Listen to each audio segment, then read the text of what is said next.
नमस्कार, प्रणाम। देखिए, हमारे साथ में रणविजय सर हैं और लगातार खासकर जो मजदूर वर्ग के लोग हैं, स्कीम वर्कर है, संविदा कर्मी हैं, उनकी कठिनाइयों को लेकर हमेशा जो है कि प्रखर होकर बात करते हैं और अपनी बात को जो है कि सरकार तक पहुंचाने की भरपूर कोशिश करते हैं। तो हमारे साथ में रणविजय कुमार सर हैं, बात कर लेते हैं। सबसे पहले तो सर का हमारे साथ चैनल पर स्वागत है और आपका भी स्वागत है, बहुत बहुत शुक्रिया। हाँ जी, आपका भी धन्यवाद। और आप भी हम लोग के पीछा करते करते हर आंदोलन में रहते ही हैं, कार्यक्रम में रहते हैं जी।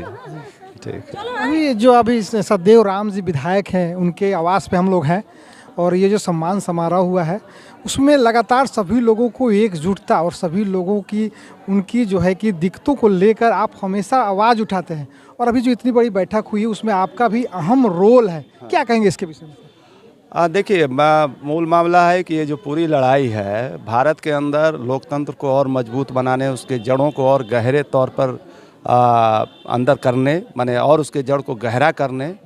और लोकतंत्र में लोग की आवाज़ नहीं होगी तो किसकी आवाज़ होगी? आवाज़ बुलंद की जाएगी।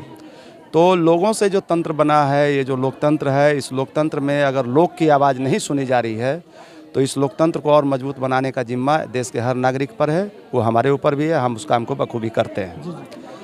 अब सवाल है कि सरकारों का जो अपना तरीका है सरकार चलने का, उससे हम कहीं से भी सहमत नहीं हैं।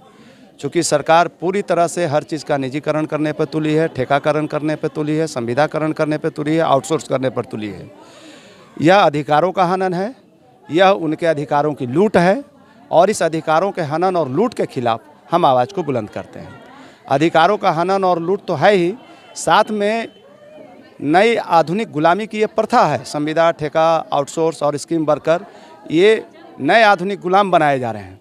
तो ये जो आधुनिक गुलामी की जो प्रथा है, इसको कैसे ख़त्म किया जाए, एक क्रांतिकारी ढंग से इसको कैसे समाप्त करवाया जाए, इसलिए हम पूरे मजदूर वर्ग को एक टू के झंडा तले, महासंघ गोपकूट के बैनर तले और जो हमारा स्कीम वर्कर्स फेडरेशन है, all India scheme workers federation, उसके तले हम एकजुट करने के प्रयास में लगे हुए हैं। चूँकि जब तक ठेका, मानदेय, संविदा, आउटसोर्स और स्कीम वर्कर का जो तरीका है नियोजन का, ये अगर देश से समाप्त नहीं होगा तो ये अधिकारों और उनके पैसे की लूट, उनके मेहनताना की लूट जारी रहेगी। ये सभी लोगों को समझ लेना चाहिए, पूरे मेहनत का समुदाय को। इसलिए ये जो नीतियाँ हैं, आधुनिक गुलामी की जो प्रथा है, इसको समाप्त कराना बहुत ज़रूरी है। ये जब तक रहेगा अधिकारों की भी लूट होगी, वेतनमान की लूट होगी, उनके मर्यादा की लूट होगी, उनके प्रतिष्ठा की लूट होगी, उनके सम्मान की लूट होगी। जैसा कि अभी आंगनबाड़ी सेविका सहायिका बता रही थी कि कैसे हमारे साथ बर्ताव किया इस सरकार ने, तो हमने इसके खिलाफ मोर्चा लिया। हमने कहा सरकार को चयन मुक्ति आदेश वापस लेना होगा, हाँ, मानदेय बढ़ाना होगा। लेकिन अभी हमारे सामने टारगेट है 2024 और उसके बाद हमारा टारगेट है 2025।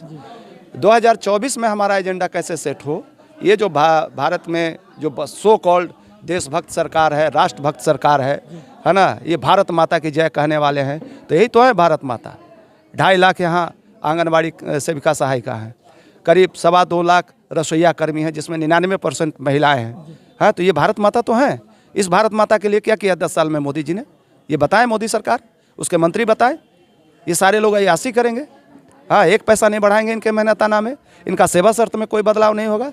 इतना संविधान संशोधन होगा, इतना आईपीसी में संशोधन हो गया, क्या सरकार को कभी, मोदी जी को कभी ये ध्यान में नहीं आया कि देश में करोड़ों स्कीम वर्कर हैं, उनका कुछ हिसाब किताब रखना चाहिए? 2024 का बजट आ गया, इस बजट में क्या प्रोविज़न किया? आयुष्मान भारत का आपने झुंझुना दिया है। आयुष्मान भारत स्कीम है, वो कानून नहीं है। कोई नई सरकार आएगी उसको ख़त्म कर देगी। आप ईएसआई से क्यों नहीं जोड़ते हैं? पूरे देश के जो करोड़ों स्कीम वर्कर हैं उसको ईएसआई से क्यों नहीं जोड़ते हैं? वो लॉ है, लॉ उनको लागू करना होगा। तो इस तरीके से आप फरेब करते हैं, छल करते हैं, हाँ, जुमलेबाजी करते हैं। तो ये तो हम बताएंगे लोगों को कि आप क्या कर रहे हैं, और यही हमारा काम है और हम कर रहे हैं। तो इसलिए 2024 में मोदी जी को सुन ले, वो राम मंदिर और हिंदुस्तान, पाकिस्तान और हिंदू मुस्लिम से काम नहीं चलेगा। ये जो चरम महंगाई है, चरम बेरोजगारी है ना, ये जो अर्ध बेरोजगारी में लोगों को जिंदा रखा जा रहा है, पेट पर लोगों को खटने दिया जा रहा है कि किसी भी तरह से 2 वक्त की रोटी खा करके कल फिर काम करने के लिए तैयार खड़ा हूँ, इतना पैसा देने से नहीं काम चलेगा।